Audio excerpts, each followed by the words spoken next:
জ্বালানো কবরের আগুন। আমার নাম রুকসানা, বয়স ৩০-এর কোঠায়।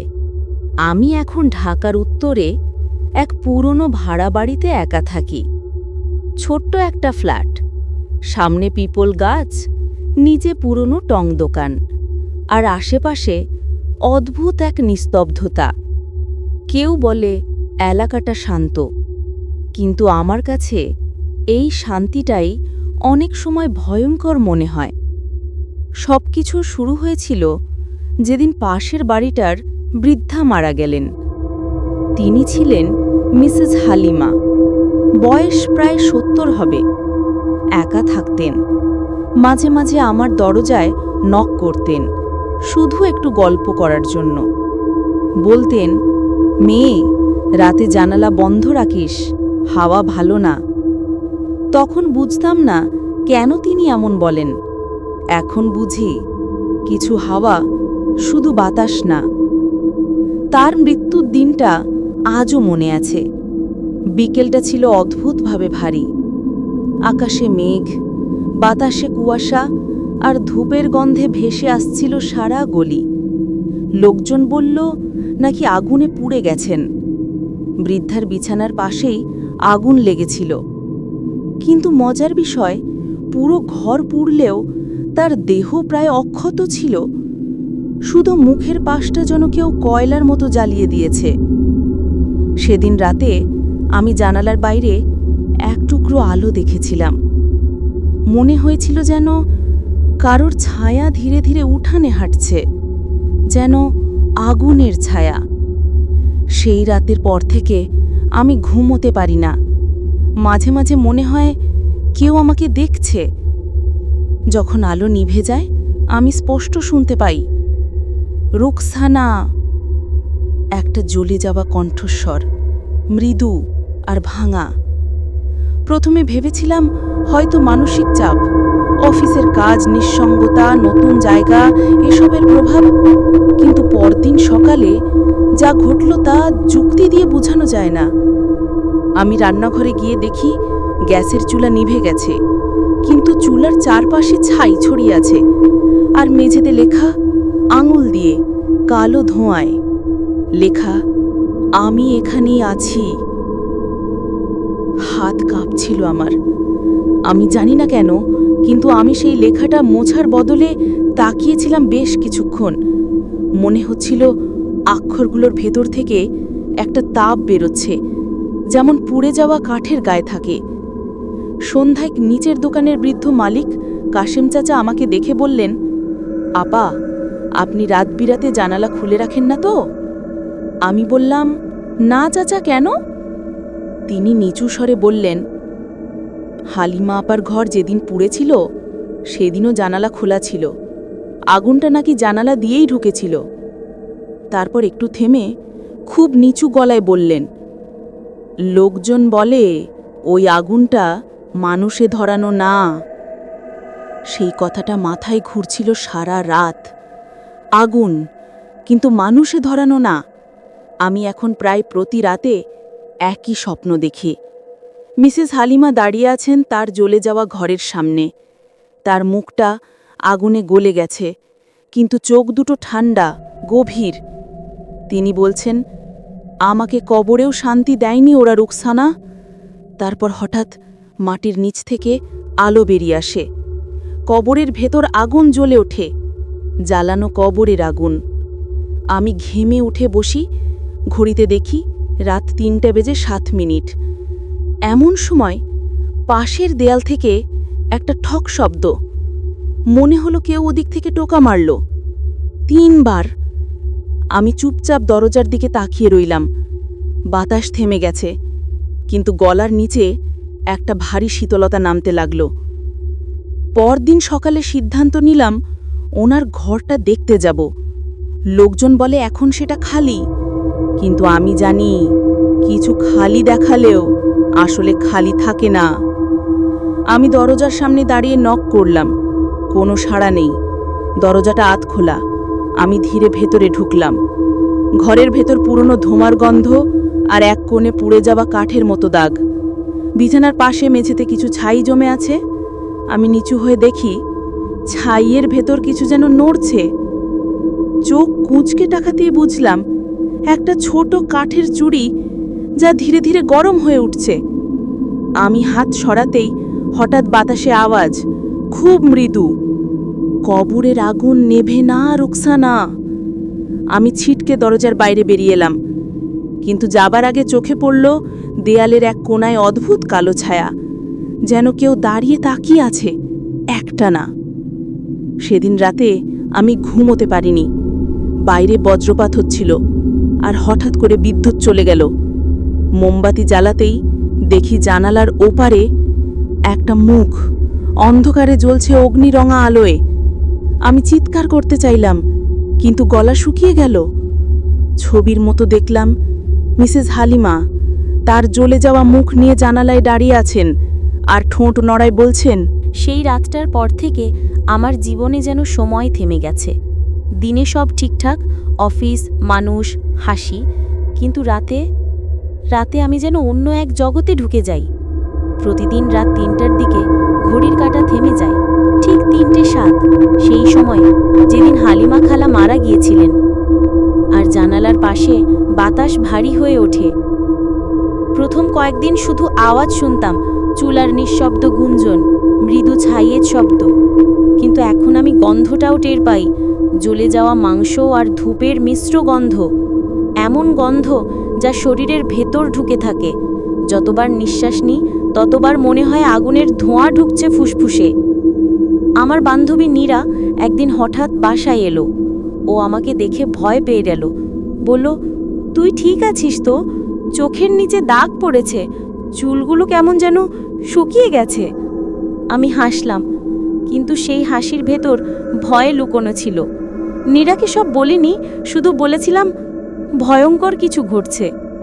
ও হেসে বলল, তুই বেশি হরর দেখিস, তাই মাথায় ঢুকে গেছে। আমি ওকে নিয়ে পাশের ঘরে গেলাম, হালিমা খালার পুরনো ফ্ল্যাটের দিকে। দরজা বন্ধ ছিল, কিন্তু ভেতর থেকে একবার ঠক শব্দ হলো।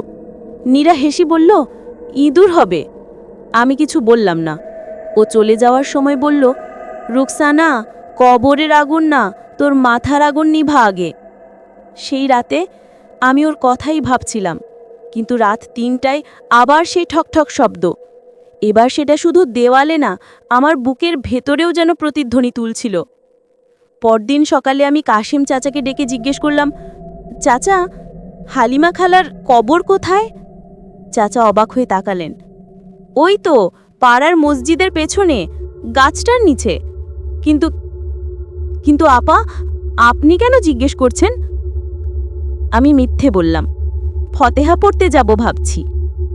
চাচার মুখ গম্ভীর হয়ে গেল। আপা, ওর কবরের কাছে কেউ যায় না। একদিন নাকি কেউ রাতের বেলা গিয়েছিল, তারপর পাগল হয়ে গেছে। ও বলতো কবরটা নাকি গরম হয়ে ওঠে, আগুন জ্বলে ওঠে। আমার বুকের ভেতর ঠান্ডা একটা ঢেউ নামলো। তবু আমি গেলাম। সন্ধ্যা নামছিল, আকাশে গাঢ় নীল আলো। মসজিদের পেছনের গলিটা একদম নির্জন। গাছের নিচে ছোট একটা কবর, পাথরের ওপর লেখা হালিমা খাতুন, 1945-2023। চারপাশে শুকনো পাতা, আর এক কোণে জ্বলে থাকা মোমবাতির ছাই। আমি কবরের পাশে দাঁড়িয়ে দোয়া পড়লাম। তারপর নিচু হয়ে দেখলাম মাটির নিচ থেকে হালকা ধোঁয়া উঠছে। আমি হাত বাড়িয়ে ছুটেই কিপে উঠল মাটি। একটা গরম শ্বাসের মতো বাতাস উঠল উপরের দিকে। আমি পেছনে সরে গেলাম। ঠিক তখনই বাতাসের ভেতর একটা কণ্ঠ, ভাঙা অথচ স্পষ্ট, রুকসানা, আমার আগুন কেউ নিভাতে পারবে না। আমি ছুটে পালালাম, কিন্তু পেছনে তাকাতেই দেখলাম কবরের ভেতর থেকে অল্প অল্প আলো উঠছে, যেন কারোর ভেতরে রাগ জ্বলছে আগুন হয়ে। পরদিন সকালে নীরা ফোন করল, রুকসানা, কাল রাতে আমার বাড়ির সামনে একটা মেয়ে দাঁড়িয়েছিল, পোড়া মুখ, পাটির কাপড়, তোর মতোই। আমি স্তব্ধ হয়ে গেলাম। কি বলছিস? আমি ভেবেছিলাম তুই, কিন্তু সে চোখ তুলে তাকাতেই দেখি চোখ দুটো লাল, যেন কয়লার মতো। আমার হাত কাঁপছিল, আমি কিছু বলতে পারছিলাম না। সেদিন রাতে অফিস থেকে ফিরে দেখি দরজার নিচ দিয়ে কেউ একটা পুরনো কাগজ গলিয়ে দিয়েছে। ওটা ছিল হালিমা খালার মৃত্যুর খবরের কাটিং। নিচে লাল কালি দিয়ে লেখা, আগুনে মৃত্যু নয়, প্রতিশোধে জন্ম। সেই রাতেই প্রথম বুঝলাম এটা শুধু কোনো আত্মা নয়, এটা একটা অসমাপ্ত বিচার। রাতের বেলায় আমি ঘুমোতে গিয়েছিলাম, কিন্তু মনে হচ্ছিল কেউ দরজার পাশে হাঁটছে। আমি চোখ খুলতেই দেখি ছাদের কোণায় কালো ছায়া ধীরে ধীরে লম্বা হচ্ছে, আর দেয়ালের গায়ে আগুনের মতো দাগ তৈরি করছে। আমার ঘরের বাতাস ভারী হয়ে উঠল, চুলা নিজে নিজে জ্বলে উঠল, আর আগুনের শিখার মধ্যে স্পষ্ট দেখা গেল হালিমা খালার মুখ। তিনি বললেন, রুকসানা, আমি যা শুরু করেছি শেষ তুই করবি। আমি তখন বুঝলাম আমার চারপাশের এই আগুন, এই গন্ধ, এই ছায়া সবকিছু আমাকে কোথাও টেনে নিচ্ছে, একটা এমন সত্যের দিকে যেটা জানলে হয়তো আমিও পুড়ে যাব। রাতের অন্ধকার যেন ঘন হয়ে পড়ছে, আর আমার ফ্ল্যাটের দেয়ালগুলো কাছে এসে দাঁড়াচ্ছে। প্রতিটি কোণে আমি হালিমা খালার চোখ দেখতে পাচ্ছি, জ্বলন্ত ছায়া হয়ে। আমি জানি আর পালানোর কোনো উপায় নেই। সেই রাতেই আমি নীরার কথা মনে করলাম, যে বলেছিল তার বাড়ির সামনে কেউ দাঁড়িয়েছিল। আমার ফোন বাজল, স্ক্রিনে লেখা, আমি জানি তুই ভয় পাচ্ছিস। আমি চমকে উঠলাম। ফোনে কণ্ঠ শুনতে পেলাম, ভাঙা, আগুনের গন্ধ মেশানো। রুকসানা, আমার কবরের গোপন সব খুঁজে বের কর। আমি বুঝতে পারলাম এখন শুধু আমি নয়, আমার চারপাশের মানুষও ঝুঁকিতে। পরদিন সকালে আমি কাশিম চাচাকে জিজ্ঞেস করলাম, চাচা, হালিমা খালার শেষ কদিনগুলো কেমন কেটেছিল? চাচা একটু থেমে বললেন, আপা, ওর শেষ কদিনগুলো ঘর ভরা অদ্ভুত কান্না আর দম বন্ধ করা শীতল হাওয়া দিয়ে কেটেছিল। নেটওয়ার্ক বন্ধ, কেউ দেখা করতে পারত না। তারপর চাচা নীরব হয়ে গেলেন। আমি চাপিয়ে বললাম, আর কিছু মনে আছে কি? চাচা বললেন, ওই একজন মানুষ ছিল, ডাক্তার না, জাদুকর না, কেউ জানে না। তিনি প্রতিদিন ঘরে ঢুকতেন। হালিমা খালার কণ্ঠে কেউ শুনত না, কিন্তু ওই মানুষটা সব নোট লিখে রাখতেন। আমি বুঝতে পারলাম হালিমা খালার মৃত্যু কোনো স্বাভাবিক মৃত্যু নয়। রাত হতেই আমি নীরার সঙ্গে দেখা করলাম। ও বলল, আমার বাড়ির সামনে যে ছায়া দাঁড়াচ্ছে, তুই একবার খুঁজে দেখ, হয়তো আমাদের শেষ সুযোগ। আমরা মিলিত হয়ে সেই নির্জন গলিতে গেলাম। গাছের তলায় কবরের দিকে তাকাতেই দেখি মাটি নড়ছে, ধীরে ধীরে আলো বের হচ্ছে।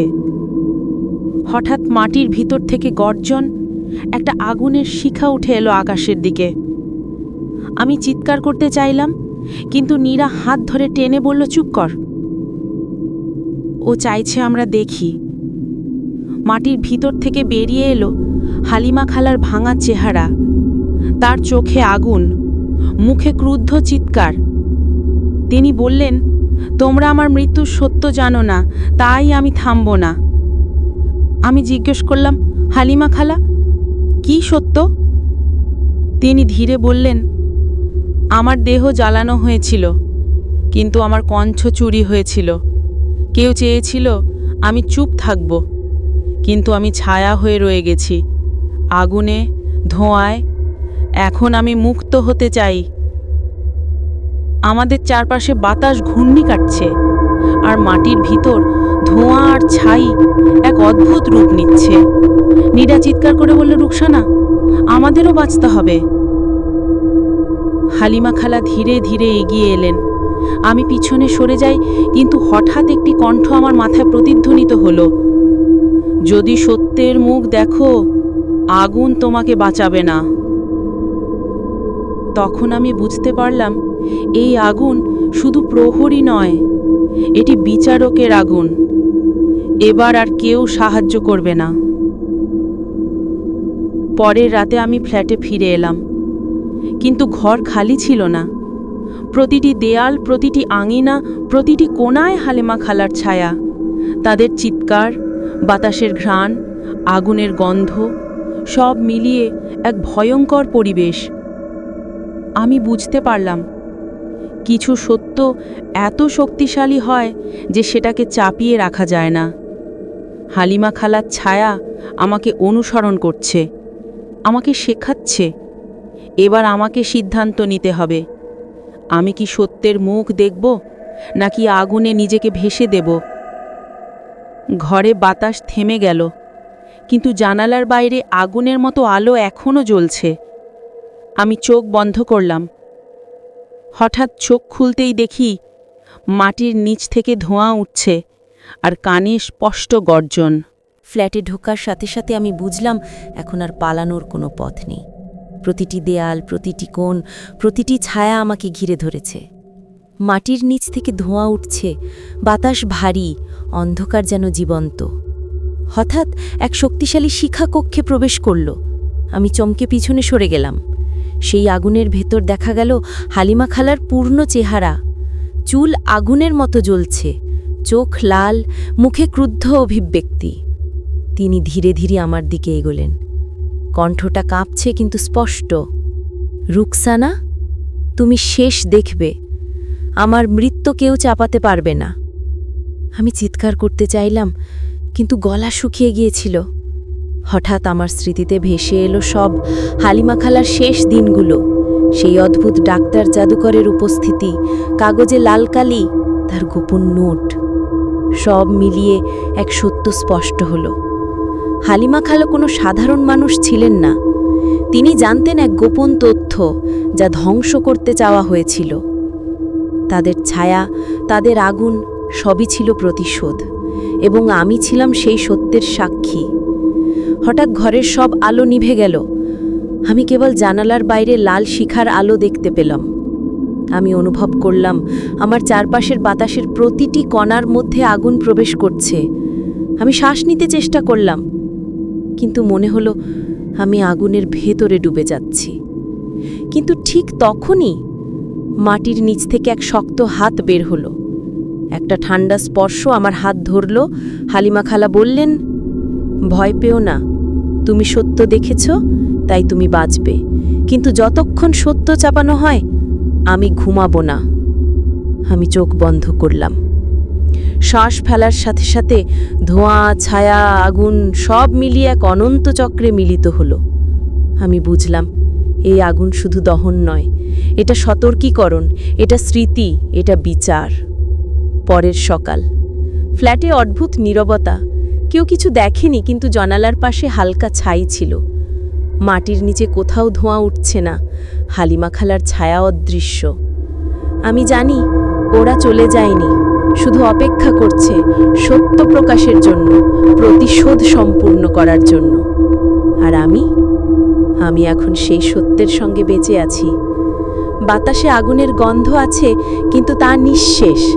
কিন্তু জানি যদি কেউ আমার পথে চলে আসে, আগুন আবার জ্বলে উঠবে। আমি জানালার বাইরে তাকাই। দূরে গাছের নিচে মাটির ভেতর থেকে ধোঁয়া ওঠে না, কিন্তু মনে হয় ছায়া এখনো সেখানে।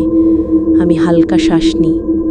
হয়তো কিছু সত্য এত শক্তিশালী যে মৃত্যু বা আগুনেও নিভেনি। সম্মানিত ভিউয়ার্স, গল্প